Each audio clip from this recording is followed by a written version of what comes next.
मसीह में आपकी सलामती हो। मुकाशफा की किताब बाब नंबर 14। बर्रा और उसके लोग। फिर मैंने निगाह की तो क्या देखता हूँ कि वो बर्रा सायून के पहाड़ पर खड़ा है और उसके साथ 1,44,000 शख्स हैं जिनके माथे पर उसका और उसके बाप का नाम लिखा हुआ है।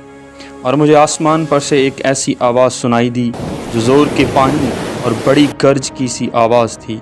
और जो आवाज़ मैंने सुनी वो ऐसी थी जैसे बरबत नवाज बरबत बजाते हों। वो तख्त के सामने और चारों जानदारों और बुजुर्गों के आगे गोया एक नया गीत गा रहे थे। और उन 1,44,000 शख्सों के सिवा जो दुनिया में से खरीद लिए गए थे, कोई उस गीत को ना सीख सका।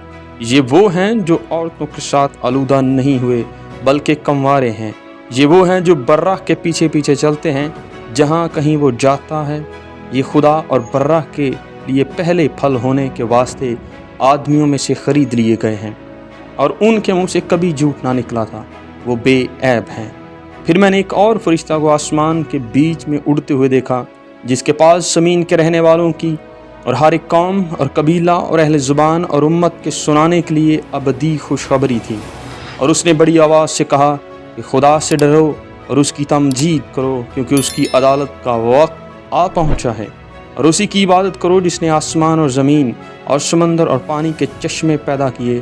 फिर इसके बाद एक और दूसरा फरिश्ता ये कहता हुआ आया कि गिर पड़ा, वो बड़ा शहर बाबल गिर पड़ा जिसने अपनी हरामकारी की गज़बनाक मैं तमाम कौमों को फैलाई है।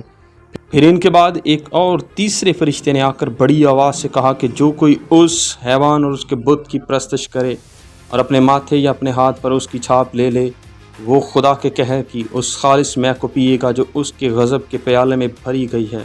और पाक फरिश्तों के सामने और बर्रा के सामने आग और गंधक के अज़ाब में मुब्तला होगा और उनके अज़ाब का धुआं अब्तलाबाद उठता रहेगा।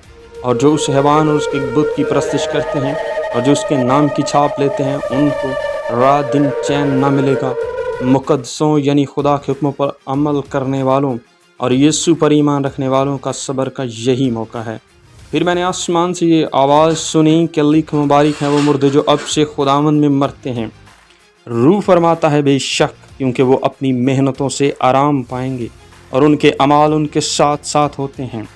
फिर मैंने निगाह की तो क्या देखता हूँ कि एक सफ़ेद बादल है और उस बादल पर आदमजात की मानद कोई बैठा है जिसके सर पर सोने का ताज और हाथ में तेज़ दरांती है।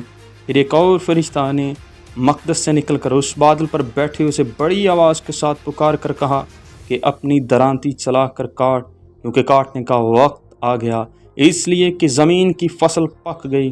बस जो बादल पर बैठा था उसने अपनी दरांती ज़मीन पर डाल दी और ज़मीन की फसल कट गई। फिर एक और फरिश्ता उस मक़दस में से निकला जो आसमान पर है, उसके पास भी तेज़ दरांती थी। फिर एक और फरिश्ता कुर्बानगाह से निकला जिसका आग पर इख्तियार था। उसने तेज़ दरांती वाले से बड़ी आवाज़ से कहा कि अपनी तेज़ दरांती चलाकर ज़मीन के अंगूर के दरख्त के गुच्छे काट ले, क्योंकि उसके अंगूर बिल्कुल पक गए हैं। और उस फरिश्ते ने अपनी दरांती ज़मीन पर डाली और ज़मीन के अंगूर के दरख्त की फसल काट कर खुदा के कहर के बड़े हौज़ में डाल दी। और शहर के बाहर उस हौज़ में अंगूर रौंदे गए और हौज़ में से इतना खून निकला कि घोड़ों की लगामों तक पहुँच गया और 1600 फरलांग तक बह निकला। आमीन।